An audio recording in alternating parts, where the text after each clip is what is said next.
why don't we miffed on? What's miffed? I don't know what miffed is.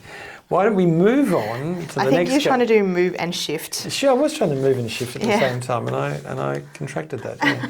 Okay, so we're going to miffed on to industrial manslaughter, and we're going to. Well, really, manslaughter.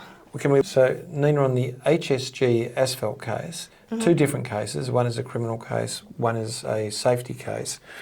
We've seen, not for the first time, but a mixture of jurisdictional responses. We're seeing safety law responding at one level to breaches of safety law, and we're seeing Crimes Act response to individual criminal behaviour by an individual. Can you walk me through the facts of it?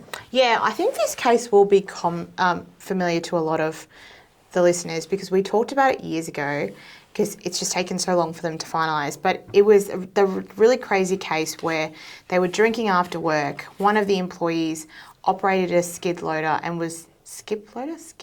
I always say it wrong. A loader. Operating a loader. Operating a loader.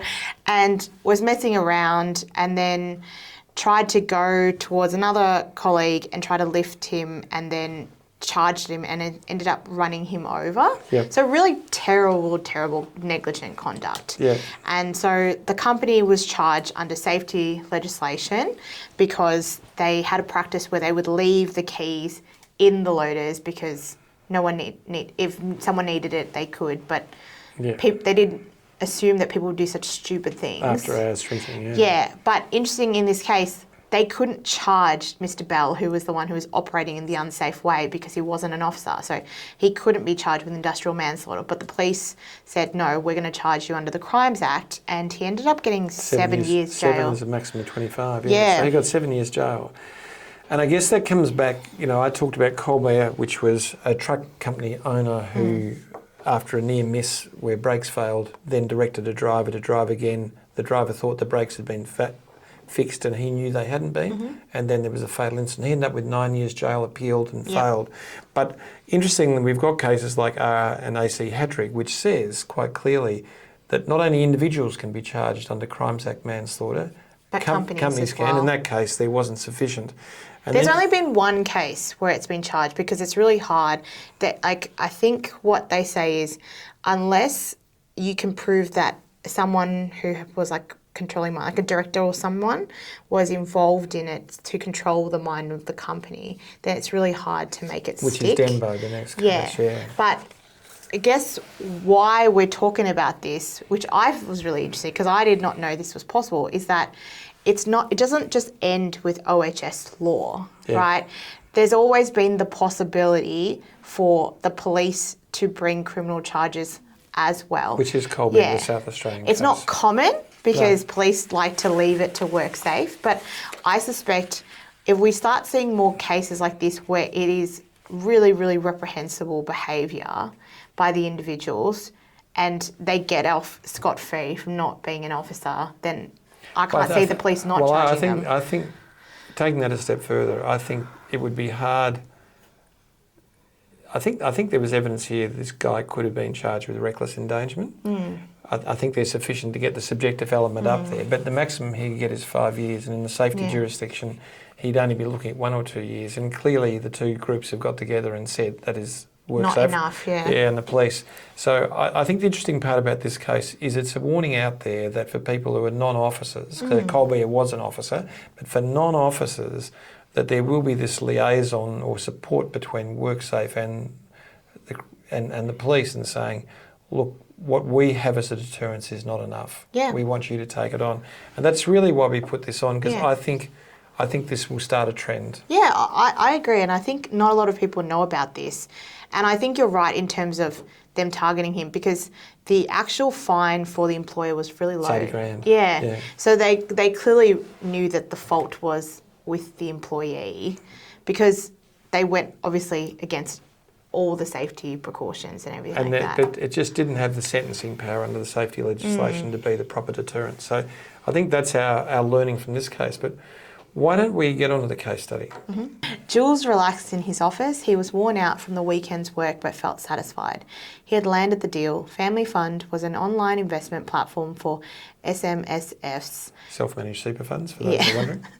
Jules, the GM of ICT, had launched a new capability over the weekend, providing clients with unrivaled access to their portfolios and the ability to trade with balanced analysis of preferred investments. He had engaged several contractors to support the launch. The ICT hub was a dedicated floor within the offices. For the past 3 weeks, it had been all hands on deck with FF's ICT employees. The pressure and high workload had started to expose cracks in the leadership team as early as week 1. A major issue was Jules' preference for killer codes. It sounds so bad. A small startup coding business run by Tom, an old school friend. Jules had appointed Tom and his small team as project leads for the technical transformation. KC had been inducted into the Code of Conduct and Contractor Behavioural Expectations, but effectively ran their own show. Tom was linear, obsessive, easily distracted and prone to anger. His delivery plan set chaotic and overwhelming expectations. The ICT team was used to practical clarity from Jules, a planner and expert project manager. Tom was the complete opposite. By week 2, Cassandra, Jules' second in command, approached him to say that Casey was out of control. Several women on the team felt unsafe due to the macho commentary and sexualised humour. She explained that Tom's team was ignoring the code and his instructions ranged from erratic to aggressive. Her team was severely stressed. Jules responded that he would rein Tom in. He called Tom into his office and told him to pull his head in. By the weekend of delivery, 4 women had gone on sick leave, all citing overwork and stress. This represented 30% of Jules' team. He was beside himself, and the workload only intensified.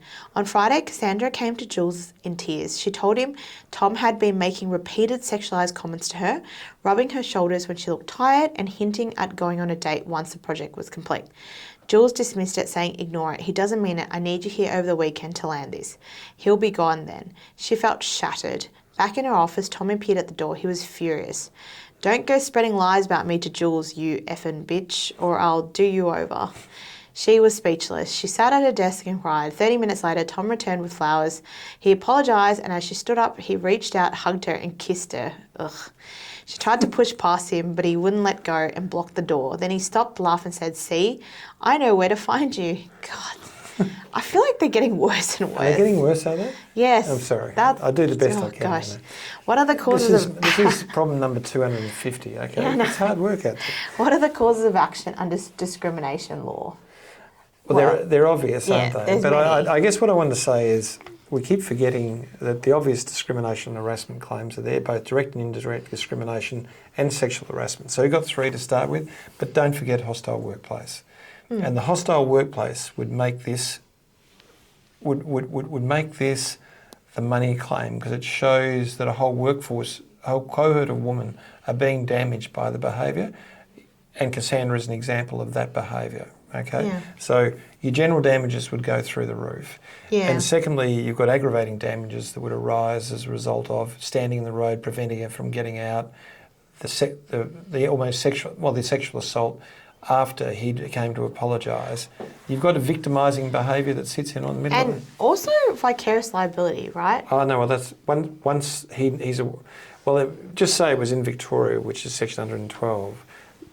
At that stage, unless you can show you've done things to absolutely prevent it. Which they haven't. Yeah, and now under the Commonwealth legislation, the positive duty, you'd bring this under Commonwealth legislation every day of the week. A, because the Commonwealth jurisdiction is much more generous in its damages, and secondly, it attributes very quickly. So you're right, the organisation would be liable. Both KC and the family fund would both be liable. So there'd be a number of different parties here. Tom would be a party. Yep.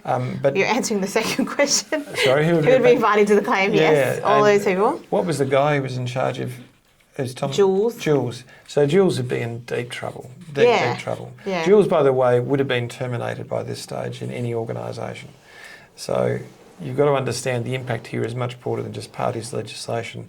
Jules' permissive behaviour around this conduct in any board, which is, say this is a publicly listed business, he'd be out. I think it's more than just permissive behaviour. Like, she came to him for help and he deliberately said, just continue. Yeah. Like, it wasn't just, bad. like a little bit. If we're looking at damages, which is the third question here, what are the damages going to be? I think the general damages in the federal jurisdiction and in Victoria and New South Wales, probably South Australia, I think the general damages would be north of 150. I reckon they'd be close to 200. Okay, and I think the aggravating damages around the blocking of exit and stuff, again, $20,000 to $30,000. So it's a very large general damages claim. Has there been a breach of safety law? If so, well, let's answer that first. Yeah. Yeah, definitely. So, by the way, there is probably for question one. There is also, even though Cassandra is still employed, her treatment is also general protections breach because she raised an issue of safety and he ignored the safety question. Yeah. So well, that she was made complaints. Yeah. And so there's a risk if she brought that claim, but that's not the money claim. That's not the claim you'd bring. But it's an easier claim because of the reverse onus. Well, she could still bring the discrimination claims under general protections too. Yeah, she could, but it's just not where the money sits. Yeah. So definitely safety breaches. So firstly, the psychosocial hazards, they were clearly being overworked and lack of support, all of that. But also the sexual harassment is the big one. Yeah, and I think the important part about that is Jules is right in the gun on that. Oh, yeah. So I think you've got reckless endangerment sitting in there. So you've got a risk of known serious harm. Yeah. And Jules ignored that. Yep. And I think... And actually directed her to go back and take more risk. And I think what's important is, like, in this case, which is very common in a lot of real-life cases, you can see Jules is not intending to cause her harm, right? He's dealing with his own psychosocial hazards, which is very common in, like, management. But the whole point of the legislation is there should be controls in place to help Jules. It's not for Jules to say, I'm really stressed and I'm going to push this down and cause harm. And that's what we commonly see. And people kind of think, well, doesn't that justify my behaviour or like mitigate it? It doesn't. Yeah. He's just trying to operationalise risk. He's trying to say, look, it's only a day you've got to put up with it. Just run with it. But it's a high risk. Can I say this is sort of football risk. You know, I've got a bad ankle at 3/4 time. There's a quarter to play, and I don't have a reserve to put on the ground.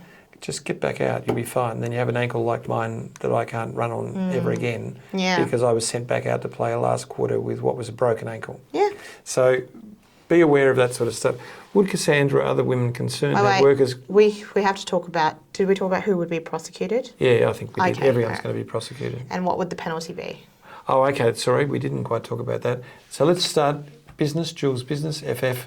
I think they're up for reckless endangerment. So is Jules. Jules is not going to go to jail. Jules is not going to be getting alternative sentencing. He'll probably be in the fine territory that sits there. He'll be around about 200,000. I think the business is looking around $1 million plus for it. I think. And KK? I think KC. KC. Oh, sorry. Yeah, I think KC is Tom. So I think that the bottom line is Tom is in deep trouble. I think Tom may get some form of sentencing in relation to his conduct or behaviour. As reckless endangerment. Yeah, as reckless endangerment. So he's definitely going to get a fine. Yep. They may well look at a more coercive thing because of the risk they placed in. Unlikely to go to jail, but certainly likely to get a suspended sentence for his behaviour. Okay, so would Cassandra and other women concerned have a workers' compensation claim? What about a common law claim? Yes, 100%. Both, both of them. Like, the behaviour was clearly connected to the workplace and has caused them psychological harm. Yeah, so there's your answer. We've done it. Yeah. Can I just say that's it? We've done really well, haven't we? Having nothing to talk about at the beginning and both saying, I'm not sure I can remember anything. I don't know if miffed means we've done very well. Not miffed. No, miff. It's a crossover. Just saying. All right. Well, look, I think what we do is say thumbs up at this stage. Yeah, give us a thumbs up to keep us going. We need it. Come on. It's winter. See you next time. See you next time. Bye-bye.